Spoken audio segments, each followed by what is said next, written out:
thanks so much. And yeah, an honor to be here. I only graduated a few years ago now, so it's amazing to come full circle and chat to you guys, all studying a course that I wish I'd done, as I'll explain in my little presentation. But yeah, let me just get going and start sharing. Can give a rundown on how everything began at Greater Goods. Just share the right screen. And also, I've got like a sore throat today, so if my voice does crack or break, you're definitely allowed to laugh. Okay, can everyone see? Okay, perfect. I'm not going to go full screen because it never really works. I've had a lot of problems with that. But yeah, bit of an intro. My name is Jaimus. I'm 25 and I'm born and raised in London, UK, which is like a very dense city, a lot going on, not much green space, but there's a big focus on creativity, design, whatever you want to be, it can be done in London. So I've always come from a creative background. Growing up, I was illustrating a lot and drawing a lot. And it was my primary focus was being creative and making things no matter what. I kind of lived in a normal household. My background and my parents and everything were just admin jobs. My dad was a sports coach back in the day, so there was no creative element within the family, but we were always encouraged to be creative. So yeah, brief timeline on my background. I've jumped around a bit, but it's all within that creative sector. So 2016, I've always just been drawing. That was more of a hobby as like a pastime in the evenings. So I think on my personal Instagram account, it was all drawings. I was sharing everything I was doing. I was doing like a sketchbook drawing a day just to practice and get better. And then I had to think about my career and like, what was I going to go into? I come from an Indian background. So the typical role is doctor, accountants, that kind of thing, more academic. But I knew that wasn't going to be for me no matter what. So I thought, let me take the graphic design route. And I actually didn't really know what graphic design even meant when I joined the course. But as it progressed, I kind of learned that it's very flexible. It can be illustration, it could be layout design, it could even be woodwork and carpentry. It's all about communication. And that's the main aspect I learned from that.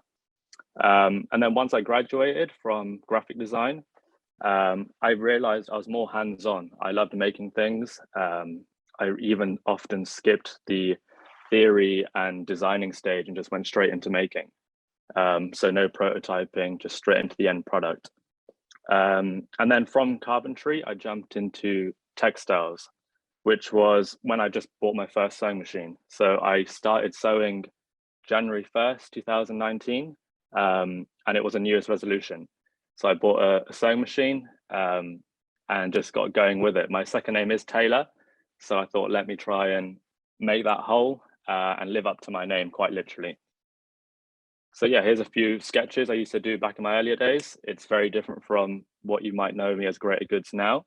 But this sketching ability, I realized was a key factor in how everything began.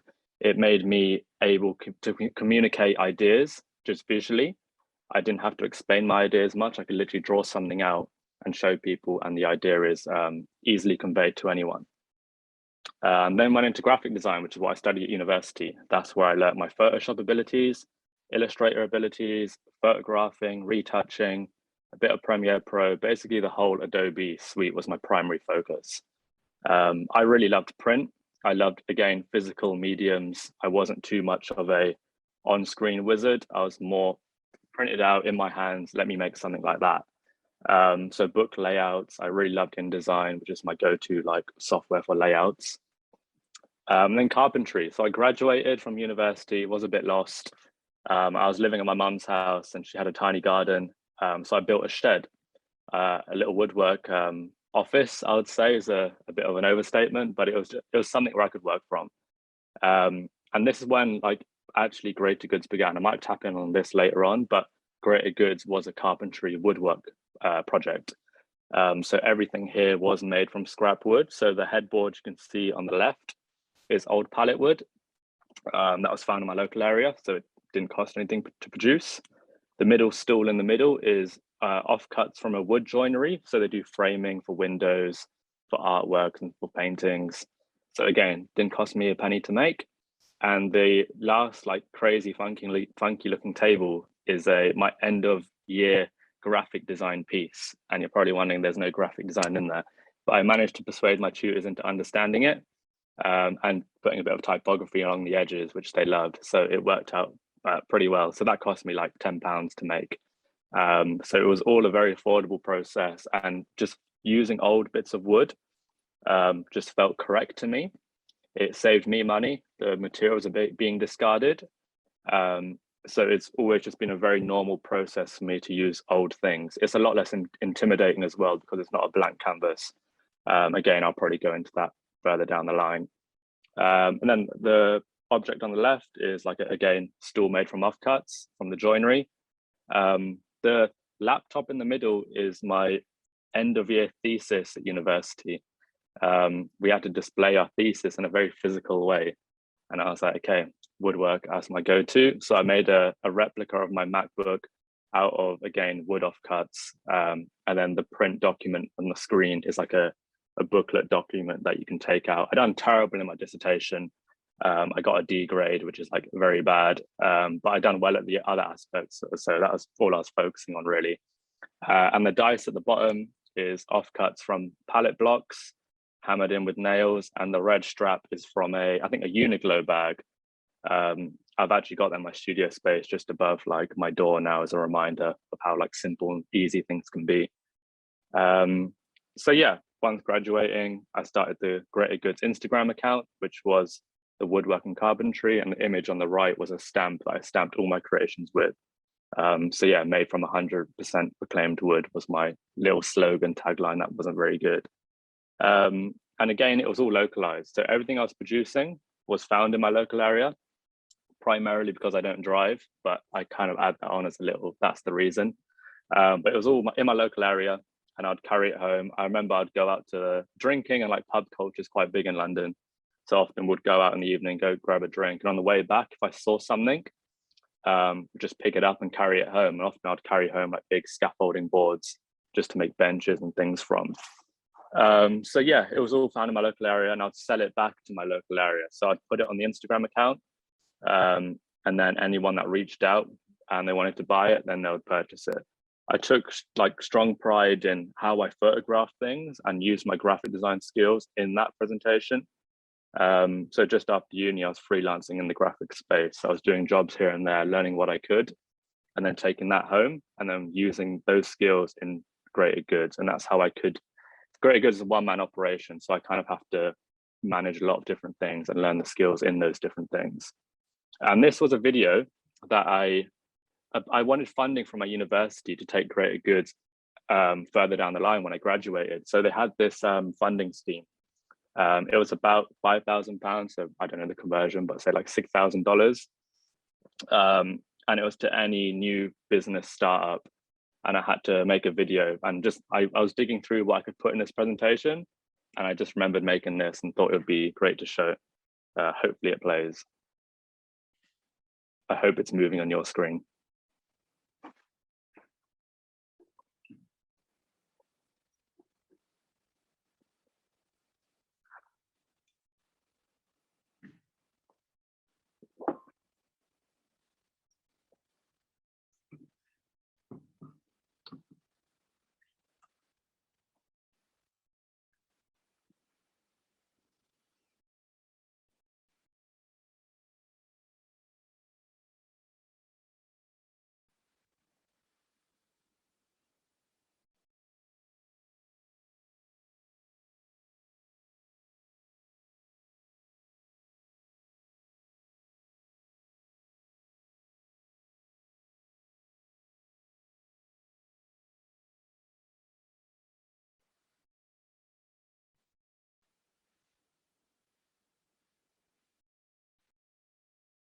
And yeah, so that's probably the best demonstration of my process back in 2019.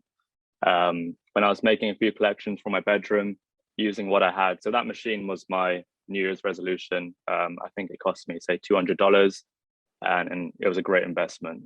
So everything I was purchasing, I always made sure it was an investment in myself.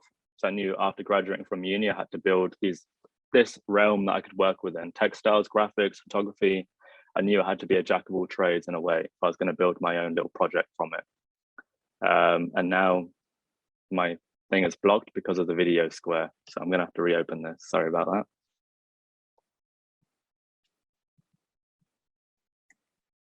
Okay, let's catch up. Okay, there we go. So yeah, from that point, I've kind of kept the way I've worked very similar. In my studio space currently, it's just me. But I've been fortunate enough to resonate with a lot of brands who have approached me, and I've worked on collections with these brands, and you'll see there's a big range of brands in there. So got Wyden and Kennedy's, which is a graphics agency, Echo Leather, which focuses on leathers. We have Highlander, which is a platform, Converse, which is primarily shoes and footwear. So it's Greater Goods hasn't been pigeonholed, which is my main focus, developing the brand or the project. I often associate Greater Goods as a project, just in the sense of how flexible it is, and there's no real brand guideline. Often when you're approached by a brand or you're developing a brand, you create a guideline which kind of fleshes out what you focus on and everything you do. But I purposely haven't built one just to have this flexibility, and I don't have to wake up every morning trying to focus on the same thing, which has turned out to be absolute chaos, but in the same way is really good fun. So yeah, and the textiles and everything we've worked on since then, I say we because my partner often helps out in the process. She's a great knitter, so we often implement knitting elements. So yeah, the project with Arc'teryx, I took apart some old jackets that they had. And this design came about on just replacing the parts that are damaged on their jackets. So the zips, the hems, and this created this Noragi kimono kind of style shape. And then produced some bags. I often want to tap into the graphic side of my career. And so for the first and second Arc'teryx project, I produced a newspaper. And from that, I hired friends I studied with. So that was a nice way to support people around me. And that project also supported a bird watching collective I was part of, which is about people of color being in nature. And it resonated very strongly with me. So it was amazing to have that project that could support myself, but also the people around me. And on the crazy graphic on the right is a table graphic I made for the in-store setup. So that project was products, graphics, lookbook, photography. Again, it was a full 360 kind of project. And yeah, just some other creations I've worked on. So I've made some deck chairs that was just for fun of it, a personal piece. Got knitwear, so my girlfriend, that's kind of her project. I saw she was an amazing knitter. She's a psychologist, so she has no like creative like background, but I knew her pieces were amazing, so I'd love to like support her, and I put her pieces on the platform. Collection with Nike, which she was using old children's tracksuits that have been discarded on customer returns. A few denim pieces I've made. Got some Osprey bottle bags there, which were made from cut samples. Often samples and things by brand have to be destroyed. So there's a lot of stuff that's just purposely damaged, which is crazy, but it happens sadly. And then all these offcuts, I then put into the pair of Air Max in the top right. So I got approached by this sneaker school, and I had an idea of using offcuts from every project I'd worked on in that year pretty much into one piece of footwear. You'll see I'm a crazy hoarder and like I keep everything, which is further down in this presentation, but I recommend it because it's a great way of working. And yeah, just some other more pieces. So I've worked on t-shirt graphics for a company called Good Measure, who made like incredibly well-made, locally sourced tees and sweats. We've done a small run at that. Worked with some duck canvas, like these were worn out boiler suits by Carhartt. I also developed some designs for Echo Leather, which was amazing. And seeing their new technologies they're working on, they've got leathers that are made out of mycelium. So it's like fully sustainable, can be grown into any shape. So this is great to see some new technologies and like how the future of fabrics can develop. The bag on the right is a patchwork of all the small offcuts from a collection I've done with Story MFG. So all their stuff is naturally dyed. Crazy fabrics. I was handling that and the dye was literally bleeding onto my fingers and sewing machine, but it was again good fun to work on. And the photo of me sewing, that was a workshop we worked on. So my main focus now is to teach people what I've learned, and seeing if I can inspire more people to create things on a small scale. It's not intimidating. If you do what I've done and purchased a machine, I feel like anyone can do what I've done. And this is how I kind of like approach things from the very beginning. The main focus for me wasn't to be sustainable from the get-go. It was almost to be creative first, use the things that are around me, work on a small scale. And often using what you have around you is ironically sustainable because you're using things that you have access to. And that's how I began. So the byproduct of creativity for me was a sustainable aspect. So on the left was my North Face jacket. So there was a big trend when I was 18. Everyone was buying North Face jackets. It's a bit of a street style thing. I'm very much a city kid. And that was a thing. And it was a great piece I purchased. It was the most expensive jacket I bought. It wasn't even that expensive, but for me at the time, it was very much. I tried to list it on eBay and no one really wanted it. So I was like, okay, cool. I'm learning to make bags and sew. Let me try and use that product in my sewing. And it's a great way to begin making things because you have all these elements that are, in theory, already made for you. You have pockets, zips, all the hardware you can use. Where if you're going to source them yourself, it might be quite pricey and there might be a minimum order you have to purchase for certain bits of hardware. So yeah, that's how the sustainable aspect of greater goods kind of is a big byproduct and just the way I enjoy working. So yeah, the upcycling thing, it's when I say I'm a hoarder, I keep everything. So the box on the left, I've never purchased a zip. So these are just things I've picked up over the years, from fleeces, Gore-Tex jackets, anything I can find really. And then the box in the middle is all webbing. And the box on the right, that's all the cuff Velcros from Gore-Tex jackets. I don't know what I'm going to use them for, but it felt like a shame to throw them away. And this is like a good process I recommend everyone to do. It's a bit of chaos storing everything. Sorry, my throat's kicking in there. It's a lot of storage solutions, but it's nice knowing you have something. I'd rather have it and not use it than not have it and need it. So that's always been my approach.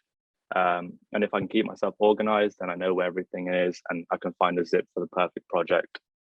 And how I sourced all this from the beginning was I was just going on Depop, eBay. Family and friends are also very supportive and they would donate stuff. Or if I was looking for a jacket online, I'd often just typed in damaged jacket or like damaged outerwear or just looking around online. I think access to information and selling platforms and marketplaces are very wide. So whatever you're looking for, you possibly can find. And I'd buy any old jackets that had like damaged zips and then dissect them all, take all the components from it, and then store them in either plastic bags or just under my bed or wherever I could fit them really. So yeah, my way of working is I take old products, make a key product from that, which is usually the larger items. And then progressively with the offcuts, I then take those to smaller products. Often within upcycling, I've seen this a lot myself personally. A lot of people would use only elements of garments, which is great because it's using discarded garments. But I always wonder what's happening to the rest of the product. Say you have a jacket and you only use the arm, you have all that rest of the jacket. You have zip hardware there, Velcros. So my main thing is using every single piece of the jacket or as much as I physically can. And I found a great way of doing that is producing the big product and then taking the small offcuts and then producing a smaller product till there's nothing left. So I'm kind of known for making these bottle bag holders now, which are just produced from the small offcuts from, say, the Arc'teryx project. Or if I've done another larger project, there'll be these small offcuts which I can't do anything with. So each bottle bag is almost a collection of 10 plus different products, which is great visually as well, because you have this crazy rainbow of colors. And my way of designing those is very random. So every single one is totally different. That's just by the process. That's not my choice, but that's just the way it's done. It's almost like a random generation of ideas and patterns, which is great. So yeah, my process, which I found has been the most effective to me, is just a simple like 5-step process of sourcing materials. I say materials, but this is mostly always just sourcing products and garments or what I'm going to take apart. And then this always influences the next step. So say if I found a jacket, I have to think about what I'm able to create that into, what components and hardware it has, and that will affect my research. So I would look for certain styles of bags or certain styles of jackets that I'm going to turn this into. This sketch stage, I often skip. If I'm working for myself or I'm making a personal piece, I often, it's probably bad to say, but I often skip the sketching stage because I rather just go straight into it and start prototyping and messing around. But if I need to show the idea to someone or develop it further, or if it's really complex, I'll then just take my sketchbook out and start sketching. And also, this is a great way to show, say, if ever someone stole your idea, sketches are a great thing to fall back on and show that you had proof of designing it first. That's just something I've learned by my lawyer, but I thought it was a good bit of information. So now I try to sketch everything just in case. And then from that, I'd prototype, whether that's with calico or a cheap fabric or other offcuts, whatever I can find. Often I would use calico, which is like a cotton blend. And then from those prototypes I then make sure I reuse those prototypes in the linings of the bottle bag. So I try to use all of the scraps I use. Otherwise, I end up with a massive load of calico prototypes just sitting there.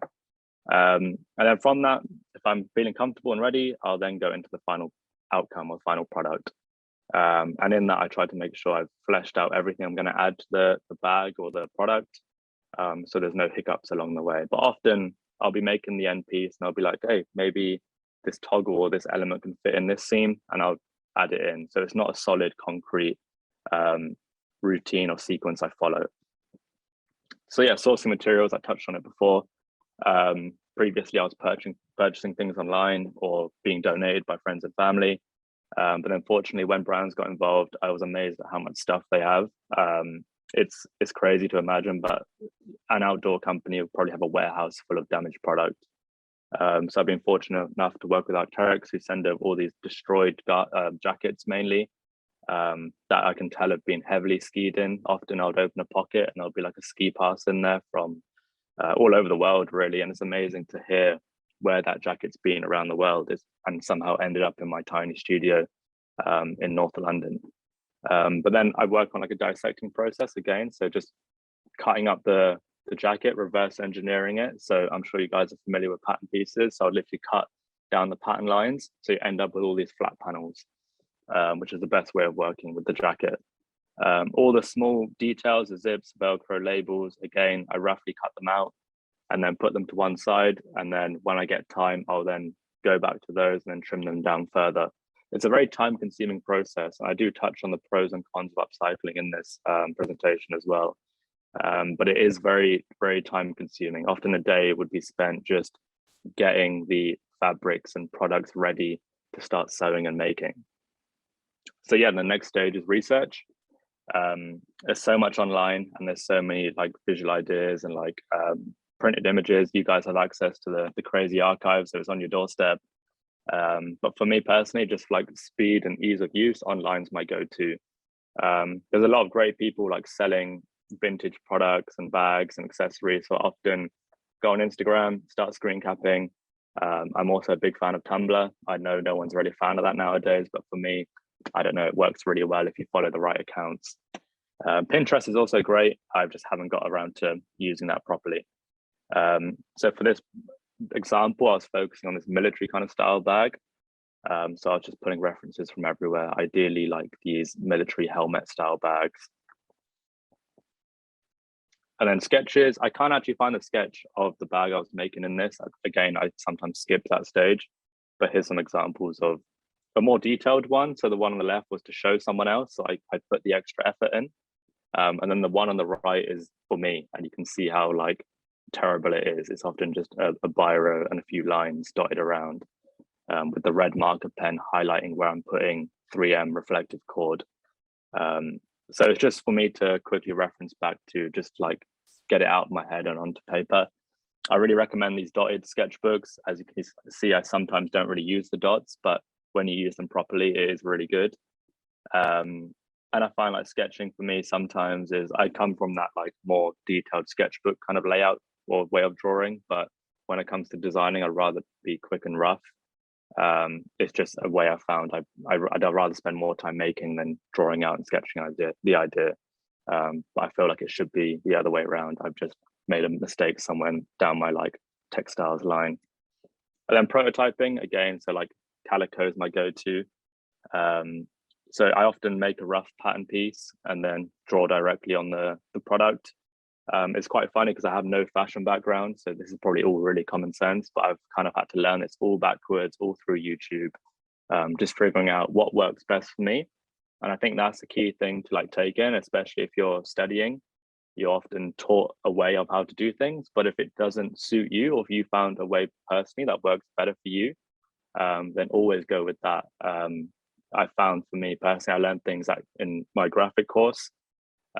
Say my tutors were more into a traditional way of design and I was into another way of design. I'd often just conflict with them, be like, look, I'm going to go for this. And the end outcome, it turned out to be better because I had all my heart into the project. So this way of working works perfect for me. So then on the right is my calico like graveyard of prototypes. So I'd then take those, cut them up again, and then use those as linings for other products, or just keep using them again and again because they serve no purpose after you've produced the final product. So yeah, this is the final outcome. So this is an old Arc'teryx jacket, or multiple, I think. It's probably like 2 or 3 in there. So yeah, you can kind of see how the prototype kind of didn't change too much. I think I added, the toggle draw cord at the bottom, inserted a few labels, added the zip closure on the top, and the sling. So often upcycling is you're limited in what you can make because the garment has patterns, different colors. The shape is totally up to you, but you're limited. Every fabric is different. So this has a lot of like 3-layer nylons and waterproofs, but they all behave differently in a certain way, which is, I think, just like the beauty of upcycling. It does set that brief. It does have limitations.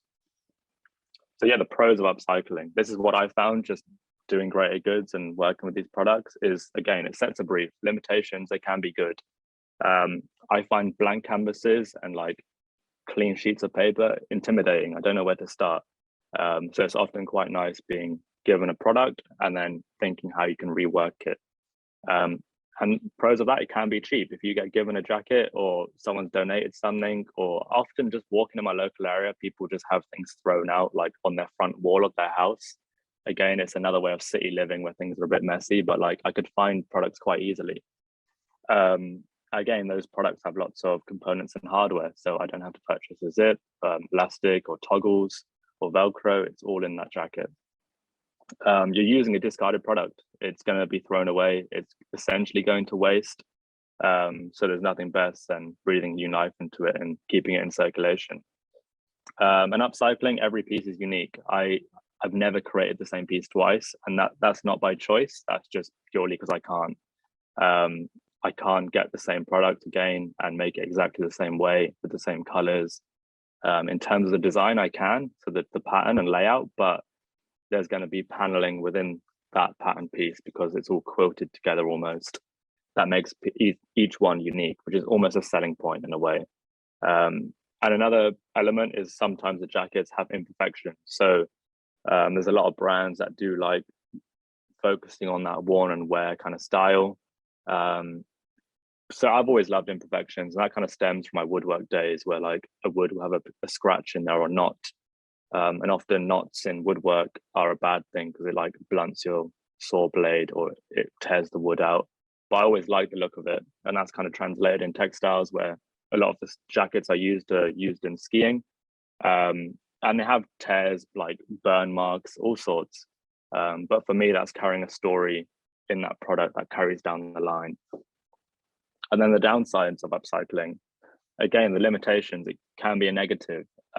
Maybe you do just want a blank canvas to work with, but often using a jacket or other products, you can't. It does create limitations. On the flip side, it can be expensive, so you might not get a lot out of one garment.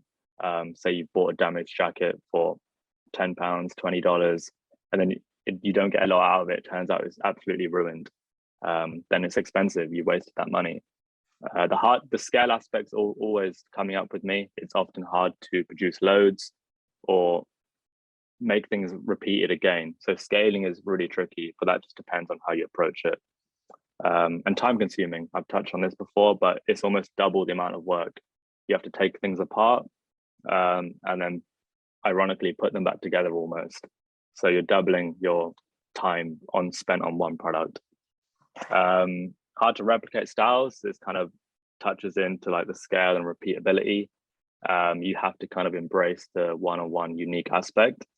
And then linked with that is imperfection. Some people might not like them, or it might be a weakness in the product. So you have to make sure things are functional. I always focused on that. Like upcycling, it does have a perception of being just very creative in a sense that it's not even usable, which is fine. But for me, I love my stuff to be usable and have that kind of element. And my way of working is like the product is just like the first hurdle for me. I always think about how I'm going to photograph it, how I'm going to retouch it. Am I going to produce some graphic assets for it? Am I going to make a lookbook? How am I going to share it? Will I produce some video content from it? I think it's very much now in the days of like sharing and getting your work out there is another ball game. I see some amazing creations and people make some amazing stuff like far beyond what I can make, but it's often never presented in the right way, which is a shame because the product and everything is so good, but they've just fallen at that last hurdle of communicating their idea. So I worked in a clothing shop. I was freelancing, and I kind of learned how to take flat photos. So the photograph of this vest, I photographed myself and retouched on Photoshop. But it just gives you the ability to cleanly present things and accurately present things. So often greater goods is perceived to be a lot bigger than it is, which is often good and bad. But that's kind of just the way I present things is very clean and stylized. So yeah, I kind of put the Arc'teryx project in here because it's kind of the full 360 project I've worked on and just the most fun, to be honest. And I think Dom is speaking next week, so this kind of ties in. So again, used a bunch of jackets to produce a collection. And I made these like cut jackets, which are basically removing the damaged part of the jacket and just like transplanting another piece on. And a lot of people are like, I can do that myself. And my answer was like, amazing, do it. I kind of showcase things that I can do, anyone else can do. I kind of always talk about that. It started in my bedroom with a sewing machine. And I still could be doing that quite easily just in my bedroom. So it's a very easy process. I always recommend people to get into upcycling just because the entry is so easy. So from those products, from the jackets, I then took the offcuts into the tote bags. So they're just a crazy patchwork of all different colors, and then smaller offcuts then go into the bottle bags. So on the project, I was like, let me shoot the lookbook as well. So this project was supporting the People of Color birdwatching group I was part of. So I messaged the guys that run it, Ollie. He's a creative director himself, and I was like, can you handle the lookbook? Took the weight off my shoulders, and it also supported them, which was great. So everyone involved was like part of like the whole project and was all supporting each other. Yeah, these are just all the pieces. I just got my friend to come over. We shot this in my studio with like a paper backdrop, just to show all the pieces. And like, I think again, and how you represent things and how you show things is also important. So always push it. It's the product. It's not the final hurdle. It's more after that. Is how I always view things. Again, I tapped into my graphic side. I produced a newspaper. This was during like peak COVID, so I had to take these photos on like a self timer. But that's just the way things go. And then so I made these visuals, produced a newspaper, and there was more in that newspaper. There was just like process photos, full lookbook. And then I also made a guide on how to make your own jacket. Like I drew out the step by step on basically what I've done, so other people can do it at home. So yeah, that was kind of my full approach on that. I think it's my final slide, but it's just kind of recommendations that have like really helped me, and just learning things as well. I think online is such a good resource. I wish I was doing the course you guys are doing. It just doesn't exist here in London. And back then I was drawing, so I don't think I'd gone into design or like physically making things. But Xenia, Functional Clothing Lab, is one of the most like amazing people I've met. I feel like she's heavily underrated, and she gives out a lot of information on her blog. Just follow her on Instagram, just type in that name. On her blog, she has a huge list of places you can buy things. She's done some video tutorials. I've worked with her on a project. I've never met anyone so geeky about technical fabrics, and like she whipped out spreadsheets and started prototyping before any of us had begun. Yeah, just an incredible designer. And Tom Sachs is a big inspiration of mine. It influences the DIY aesthetic that Greater Goods has. It's very analog, and I've always loved his work growing up. I've got a few of his books. He's the one person, I've met him once and I choked up. I couldn't say anything, and I regret that now.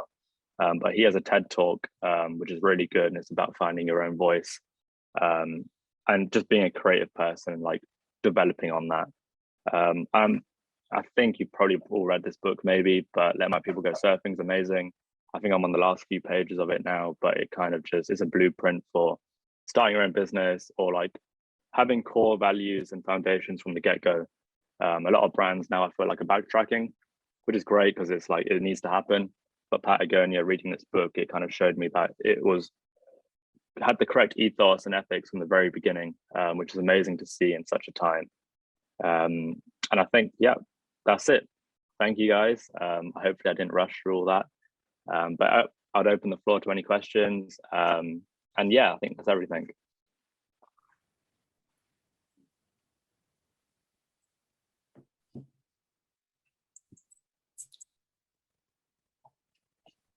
What is your camera and light setup for most of your lookbook photos? I can show you. Okay, I've got, it's just like a wireless 400 watt. This is the Godox.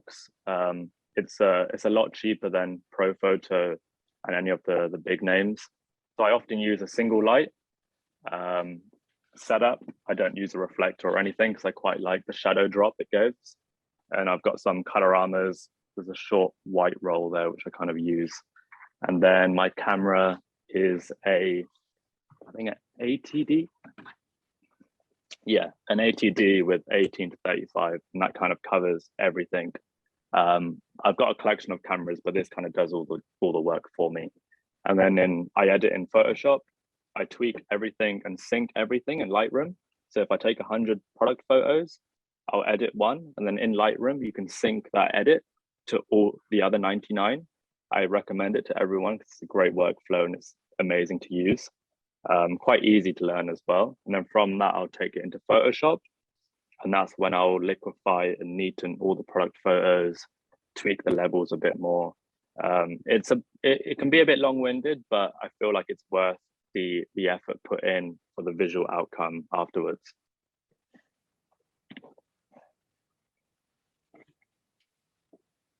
You mentioned some books about like graphic layouts and things like that at the very beginning. What books were those? Like, what would you recommend? In terms of like print design and like layouts, I don't really recommend any like theory based books or like Swiss design books. It's not really my style, but I would buy like magazines I really like the layout of, and just learn by seeing that. So Kaleidoscope is really good. Kaleidoscope magazine. Carhartt Work in Progress has a really good cheap magazine. Yeah, I think it was free at the beginning as well. But visually they're really good. There's also Law magazine. I don't know how big they are. They might be hard to get hold of. And the best one is a Singapore-based duo or like family. It's got their books here, but like this is their magazine, and it's all like hand done. It's a family based in Singapore, so they're two children, the mum and the dad, and it's just incredible. Like I don't know how this is going to pick up on camera, but the layout, they hand like wear and tear their books. There's just videos of like the family putting everything together. So this is a reissue of their trip to, was it Tokyo, I think? They were meant to go again, but they couldn't because of COVID. So they reissued their first issue, but then added things on top. So the blue stamps are things they've added. It's just crazy. I can't explain it. You're not gonna be able to like visually pick up on through video, but it's crazy. So it's called Rubbish Fanzine is the name of the, I guess, the magazine, but they've done ones that come in like bin bags. I've got another one which is like an Airfix kit, all about chairs. Yeah, I could talk about this stuff for days, but yeah, they're amazing. Just have a look online and like you'll find good books out of nowhere. I found these guys through Mag Culture, which is a publication store here in London, but I think they should be global as well in terms of online shipping. Awesome, thank you. And one last question: do you scan like the majority of your textures for like your photo layouts and things like that? Yeah, exactly. So I think even on this document, maybe I had like a texture on that last slide. It's kind of grainy. I would literally scan in paper. I have a stack of paper, I'll scan in paper. Often like scan distortion. So if you go on the Greater Goods Instagram, just greater.goods, kind of almost all the photos kind of have a filter in terms of like texture, just to make it feel a bit more gritty. Often shooting digital is great, but it feels very sterile. I feel like things are more tactile and have scanned in textures. I keep things a bit vibrant usually. So I think textures you can make yourself incredibly easy. I've got a big folder of like paper textures, ink textures, paint textures. Half of them I don't use, but they're there if I need them. And if you drag them into Photoshop, you can tweak them massively. You can use a liquify tool to move them around. You can change levels. So I highly recommend just spending a day building textures. Just on a graphic standpoint, it's just nice to have that archive to go back to and dig out things you need. Say you shot a photo outdoors, you might put a nice little paper texture over the top of it and just make it really subtle. Most people won't pick up on it, but people will like the photo a lot more, and they won't really pick up on why it does, because the paper texture isn't like a film grain, if that makes sense. It's a different, more muted dot grain on there. Thank you. No worries. I have a question about like your social media. What kind of like routine or habits do you ensure that you follow to be sure that you're always on it and making sure things are going smoothly? Good question. I wish I could answer that, but I don't really have a routine. I think at the beginning there was like a pressure to upload and like share stuff, but the fact is I didn't have stuff to share. I can only make so many things. I didn't like putting things up for the sake of it. Maybe it does better, like the algorithm will probably prefer that, but I just thought, you know what, like I'm only going to share when I have stuff. So there isn't really much of a routine. If I haven't uploaded something in like 3 weeks, then I'll be like, okay, let me make something, or let me just, I don't really do throwbacks, which is kind of one thing I focus on. Just because as soon as I do that, I feel guilty that I haven't actually made anything in a while, or like output something that's new. And then if I'm doing that, then I'm not really like pushing myself forward. So there's no real routine. I share stuff when I've made stuff. Fortunately, at the moment, that's quite a lot. But there is quiet periods. I think it's just kind of being comfortable with that and not falling into that pressure of having to almost compete with other people. Like comparison's a big thing. Especially in the design sector. I look at friends that are way better than me and I'm like, wow, I wish I could reach that standard. But it's not the way I work. It's not what I produce. We're totally different people. So I've kind of had to like detach myself from that a bit. I use Instagram a lot for like referencing and stuff like that, or like just seeing what's like current or what people are making. But I try to detach from the pressure of uploading and comparison. It's easier said than done. But once a week upload is probably fine. But if you can't do that, then it doesn't matter. Sweet. Thank you so much. No worries. Hey, I got a question about how did you get noticed or like in communication with Arc'teryx and Nike? Like what did you do to put that forth, or did they just contact you? That's a good question. I don't know. Yeah, no, it's a really good question. I've always wondered these things myself. And when I started Greater Goods, I kind of just like kept on outputting stuff. That was my main thing. I rarely reach out to people. I think that's just in my nature. I'm very, I guess I'm quite introverted. So I kind of like working on my own. I don't really message loads of people. And I just kind of carried on outputting things, making things. So I can start with Arc'teryx. So I bought an old Arc'teryx jacket off Facebook. it was had paint stains. It was really beaten up. No one wanted a beaten up jacket apart from me. So I bought that, and then I kind of just made that Nuragi style. I put it on Instagram. It kind of got a lot of traction from that. And then I've done an interview previously with a guy called Alex. He does really good outdoor focused kind of writing. And he knew a few guys at Arc'teryx. I think he just DM'd it over to them, and it kind of does its rounds. Like, I think people can share things without you knowing it. So always be aware of that. So wherever you're putting out there, someone in industry doesn't have to comment on it. You don't know what's being shared around. And that's kind of what happened with Arc'teryx. It kind of landed in the right spot. And then it was ironic. I was putting together a deck, or like a little project brief of what I had in mind. It was literally the project I'd done. And then the next day, Cooper Gill reached out with the project. And I was like, this is crazy. Like, I was literally putting together a pitch that kind of outlined what we just kind of talked about. And then Nike, that came through almost a friend, I guess. There, we were chatting for ages, like a year, and then he was leaving his job, and then he passed my contact down to someone else at Nike London, and then we got that going. I've been very fortunate. I've not actually reached out to any brands. They've kind of almost come to me, which has been great to see. It means like things are going in the right direction, but it's a lot of output. Always be making things and show it in a presentable way. I think, yeah, that's why I always touch on like the end product not being the end product. There's more after that in terms of like how you're going to put things out there, how you want it to be viewed. Is there like a graphic way you can translate the idea better? So yeah, I think I went off on one there, but yeah, that's pretty much the answer. Oh, that was perfect. Thank you. I loved it.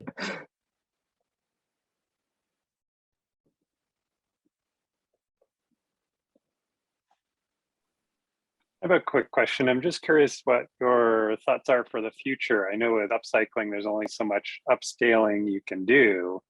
Do you want to keep going with that, or is your dream to be like an upcycling director at Arc'teryx or something like that? That's a really good question. I think the scale thing is my biggest like enemy. I think for me, I enjoy what I do now. I have no long-term plan. Creative goods as a whole is really developing, so I kind of do. I've done jobs that don't involve art, like upcycling. It was more art direction for brands.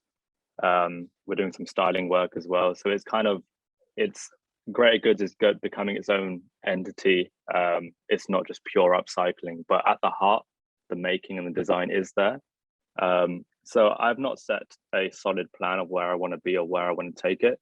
All I know is that I don't want to be like mass wholesaling product. I don't want to be running a web store. I don't want to be wholesaling product to different stores. I'll do it small and locally every now and then, but it's not the direction I want to go into. I'd rather just make things that are creative and do small projects with different brands. I know a lot of people that do like wholesale upcycling stuff, but there's often a detachment from just loving creativity and design and making things. It often becomes just a numbers and business kind of aspect, which isn't really why I'm in this. So yeah, there's no solid like plan, but I kind of let things take its course. I've often planned for a year, so I've done like a yearly plan. You get one email of a project and it throws that out the window, especially in COVID as well. Like I think being flexible and nimble was a big plus. And I feel like we're still in this like COVID rabbit hole. So I feel like no long-term plans just for the moment. I'm just going to let the wind take the sail. Well, it sounds like a really fun, diverse project. Yeah, I think it started off diverse and it's just developed from woodwork to textiles. So next year it might be, I don't know, metalwork, who knows, but I kind of let it take its course. If it's going downhill, then I'll make sure I sort something out, but so far it seems to be okay. Cool. That's awesome. Jaimus, this is so inspiring to see what you've been able to do and how you've let your creativity like roll over into that whole sustainability component of your practice and your passions. So thank you for sharing with us and being so open with what you've done. We really, really I've learned a lot from listening to you, and I'm inspired by you, and thank you very much for your time. Amazing. Thanks so much. And if anyone wants to message me about any questions or advice, I'm always there. So just DM me. I'm always happy to answer or like give references or anything like that. Awesome. Well, thank you so much. Have an awesome rest of your week. And thanks for joining on with class today, you guys. Have an awesome day. Thank you, Jaimus. Cheers. Thanks all. Take care.